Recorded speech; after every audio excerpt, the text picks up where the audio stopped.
we actually open our thesis with this line. It's a quote from Winston Churchill that, we shape our buildings and our buildings shape us.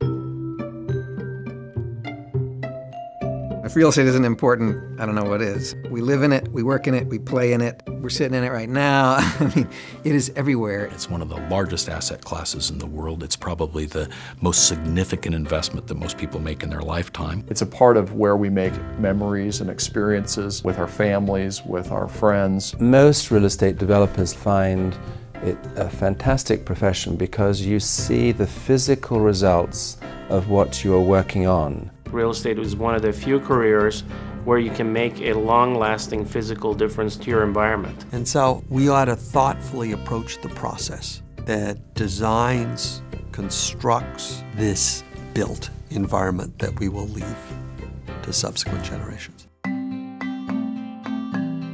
Well, as I looked around the country, having been in the business for a long time, there really wasn't another program where somebody could go there and learn the basics of the real estate development business. My department chair, Gary Hack, said he wanted me to meet somebody, Hank Spalding. And he said Hank had some ideas about potentially a new degree program at MIT. They assigned to me a professor by the name of Larry Backow, and he was 32 years old. And I said, oh my God, this is a pretty young guy I'm going to depend on for all the academic support. Turned out he was just exceptional. When you say the center for real estate, you expect this, pretty spacious place. It was not that. You open the door, there was one desk and one person. The deadline for our applications was December 31st. At Christmas, I think we had a dozen applications. And by December 31st, we had in excess of 300. I'd say there was a huge amount of excitement when the day approached, when the center was going to be officially open for first batch of students. You absolutely felt like you were part of something that was a pioneering effort. We all felt very committed that we wanted this place to be important 20 or 25 years from then. When we started the program, everything was sort of up in the air. But it worked. It worked.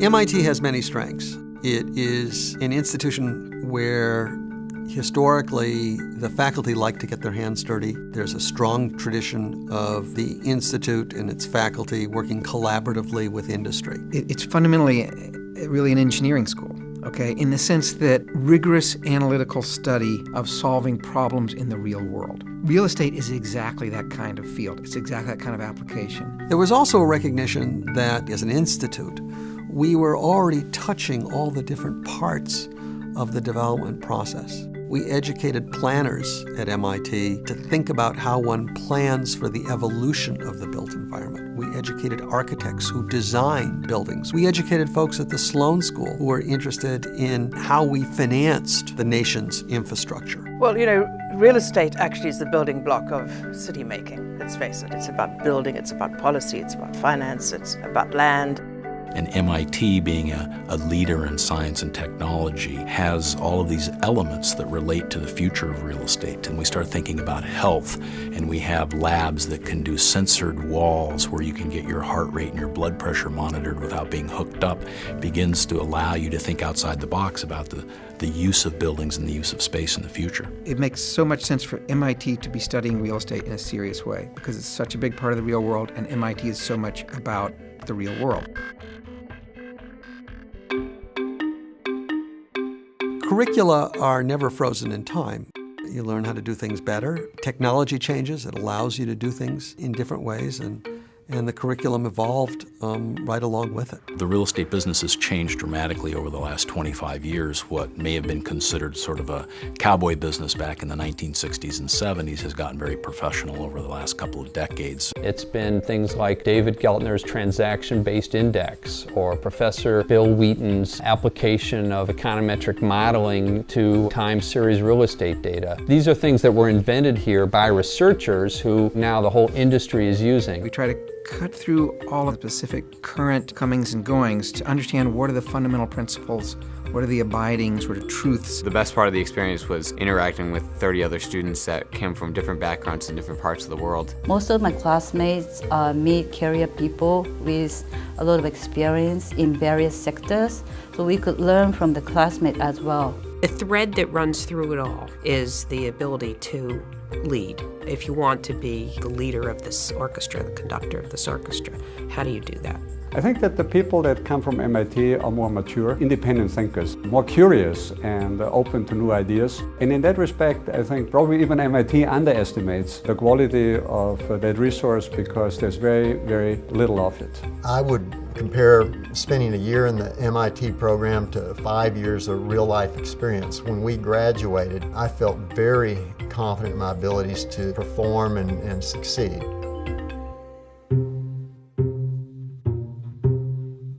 Bill was sort of he was the youngest one in the class, and Ken, on the other hand, was the oldest member of the class. He'd had a very successful career in the construction business. The three of us ultimately sort of became a team throughout the entire year, and even while we were in school talked about maybe down the line we could do something together, and ultimately we did. Arcadia, our primary business plan is to develop mixed-use master plan communities. What John and Bill and Arcadia have created here is the whole spectrum of living is here.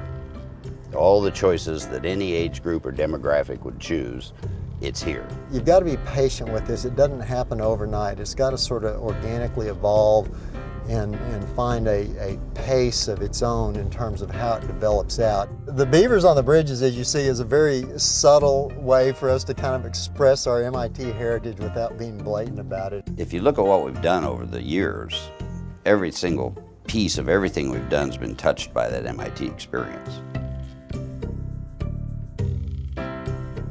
The Gateway was the largest undertaking that our company had ever pursued. It was a $400 million mixed-use development in downtown Salt Lake. It's built on a brownfield, so we were able to eliminate environmental contamination which existed on the site. So it's an exciting project where we feel like we took something that was pretty dilapidated and really recreated an exciting place for people to shop and work and live. I think in real estate, a lot of what you're doing is you're interacting with people. And I think the CRE experience really opened my mind up to a lot of different cultures, people, and ways of doing things that perhaps I hadn't thought about before. What we're really interested in is finding projects that excite us and that we can sort of throw our heart and soul into and that we can feel good about when we wake up in the morning.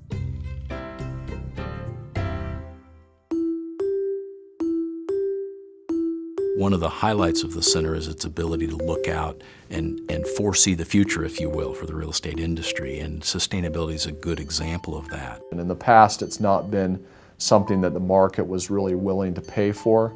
And now the cost of doing a green building is much more manageable, and tenants are demanding it. And yet over time we realize that it's not just about new buildings, it's also about the 4.5 million existing commercial buildings in the U.S. What do we do with those? How do we retrofit those buildings to be more cognizant about their energy use and their carbon emissions? I think there's going to be an increased emphasis on technology. We're learning how to use technology better to manage buildings, to design them, and I think being at MIT, technology will be an increasing emphasis in the program as we go forward. I'd say looking out over the next 10 or even 25 years, one of the things that real estate is starting to do is to go global. And the truth is where cities are being built, it's not here. It's in Asia. It's in India, the Middle East. To make it a better built environment than the one that we have created in the Western environment. This is science at its best because the built environment will be there for 30, 50, 100 years, so we are in a way determining what the future of a lot of people will be like. And the Center for Real Estate has a very sharp focus on how to incorporate best practice into the urbanization over the next 100 years.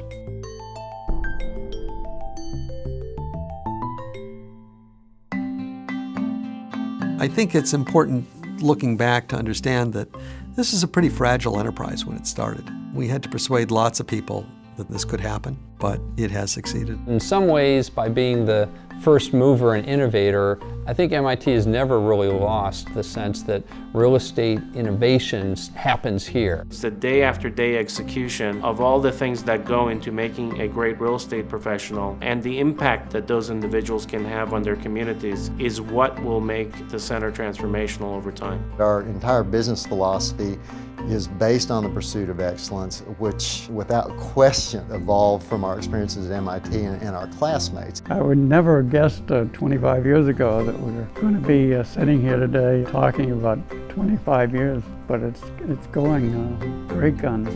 It's great that we made it over the 25 years, but the best is still to come.